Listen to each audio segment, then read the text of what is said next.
नमस्कार, today news UP में आपका बहुत बहुत स्वागत है। आइए नजर डालते हैं उत्तर प्रदेश से जुड़ी हुई आज की ताजा तरीन खबरों पर। 10वीं व 12वीं रिजल्ट की उल्टी गिनती शुरू, सीएम योगी आदित्यनाथ घोषित करेंगे तारीख। जी हां, उत्तर प्रदेश सरकार माध्यमिक शिक्षा परिषद के 56 लाख छात्र छात्राओं का हाई स्कूल और इंटरमीडिएट का रिजल्ट आने वाला है। जल्द ही मुख्यमंत्री योगी आदित्यनाथ परिणाम की तारीख घोषित करेंगे। कोरोना की दूसरी लहर की वजह से पहली बार बिना परीक्षा का परिणाम आएगा। वैसे तो दोनों कक्षाओं के रिजल्ट का फॉर्मूला सार्वजनिक है और फेल कोई होगा नहीं। ऐसे में रिजल्ट को लेकर छात्र छात्राओं का कौतूहल कॉलेजों पर टिका है, क्योंकि पिछली परीक्षाओं में मिले अंक कॉलेजों ने ही वेबसाइट पर दर्ज किए हैं और यही अंक परिणाम का आधार होगा। पीएम नरेंद्र मोदी उत्तर प्रदेश को देंगे 9 नए मेडिकल कॉलेजों की सौगात, 30 जुलाई को करेंगे लोकार्पण। जी हां, प्रधानमंत्री नरेंद्र मोदी 30 जुलाई को उत्तर प्रदेश के 9 जिलों में नए मेडिकल कॉलेजों की सौगात देंगे। सीएम योगी आदित्यनाथ ने लोकार्पण कार्यक्रम की तैयारी के आवश्यक प्रबंध समय से पूरे करने के निर्देश दिए हैं। उन्होंने कहा कि यह राज्य के लिए ऐतिहासिक अवसर होगा कि जब एक साथ 9 जिलों में मेडिकल कॉलेजों का संचालन शुरू हो रहा है।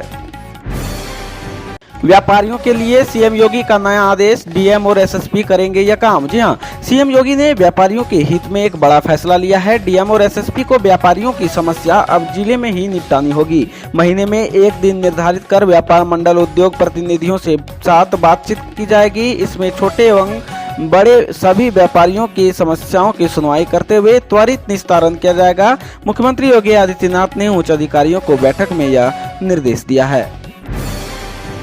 इस बार यूपी बोर्ड के टॉपर्स को नहीं मिलेंगे ये लाभ, रह जाएंगे वंचित। जी हां, यूपी बोर्ड हाई स्कूल और इंटरमीडिएट के नतीजे आने की तैयारी हो रही है। नतीजे जारी होने की तारीख की घोषणा भी जल्द हो सकती है। इस बार कोरोना महामारी की दूसरी लहर के कारण बोर्ड परीक्षाएं रद्द कर दी गई थी। परीक्षाएं रद्द होने से टॉपर्स और मेधावी छात्र कई लाभ से वंचित रह जाएंगे। दरअसल शिक्षा मंत्री ने साफ कर दिया था कि रिजल्ट मूल्यांकन फॉर्मूले पर जारी हो रहा है, इसलिए इस साल किसी प्रकार की मेरिट लिस्ट जारी नहीं होगी।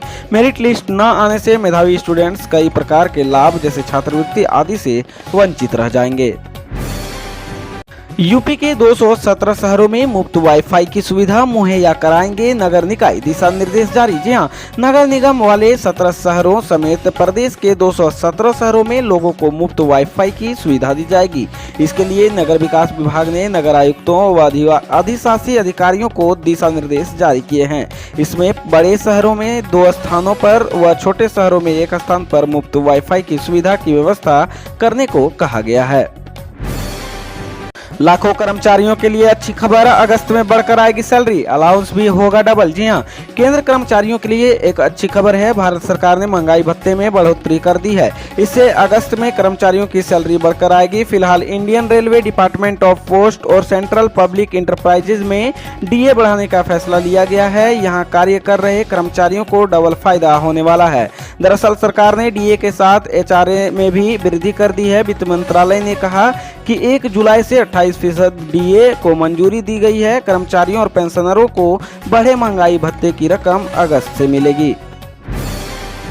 पतंजलि आईपीओ को लेकर बाबा रामदेव का बड़ा खुलासा, जाने कब आएगा ये आईपीओ और क्या है बाबा की योजना। जी हां, इनिशियल पब्लिक ऑफरिंग की मानो लड़ी लग गई है। एक के बाद एक कंपनियां आईपीओ लॉन्च कर रही है। अब इस कड़ी में बाबा रामदेव की आयुर्वेद कंपनी पतंजलि का नाम भी जुड़ने वाला है। बाबा रामदेव जल्द ही पतंजलि का आईपीओ लेकर आने वाला है। इस बारे में बाबा ने पहले ही संकेत दे दिया था, लेकिन अब ईटी को दिए एक इंटरव्यू के मुताबिक पतंजलि आईपीओ को लेकर इसी साल के अंत तक फैसला लिया जा सकता है।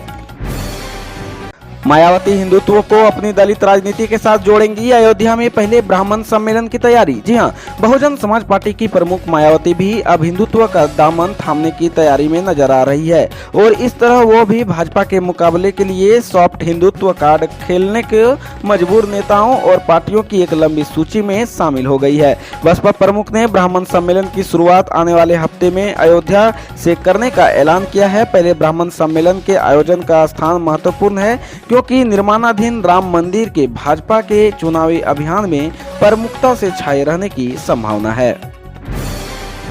भारत पाक बॉर्डर पर बकरीद की खुशियां, दोनों देशों के बीच हुआ मिठाई का आदान प्रदान। जी हां, भारत पाक के सीमा रक्षकों के बीच पुलवामा हमले के बाद पहली बार 2 वर्ष से भी अधिक समय पश्चात ईद उल अजहा के अवसर पर मिठाई का आदान प्रदान हुआ।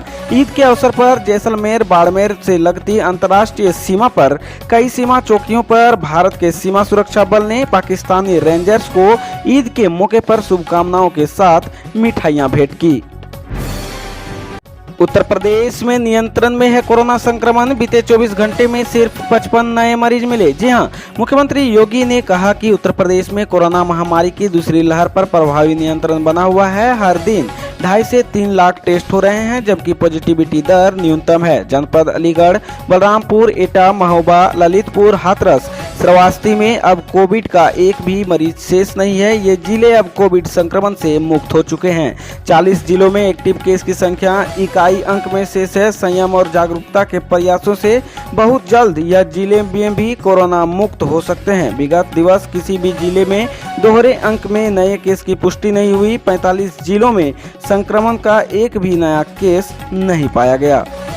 उत्तर प्रदेश की तमाम बड़ी खबरों से अपडेट रहने के लिए हमारे चैनल टुडे न्यूज को सब्सक्राइब करें और बेल आइकन को दबाना ना भूलें। धन्यवाद।